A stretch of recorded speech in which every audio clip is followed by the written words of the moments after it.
Hello, in this video I'm gonna show you how to check battery temperature on Redmi A3 Pro. To check the battery temperature, go to Play Store app, then tap on search and search for Ampere.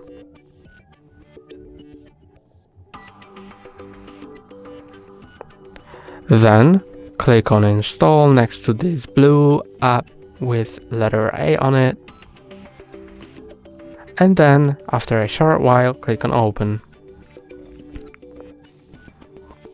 Then consent and OK.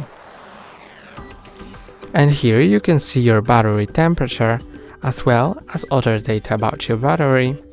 And if you want to change the unit of the temperature, click on settings in top right corner, then basic settings, and this third option is temperature in Celsius. When I click on it, it changes to Fahrenheit, and when I go back twice, you can see that the temperature displays in Fahrenheit now. That's all for today. Don't forget to like and subscribe. See you next time.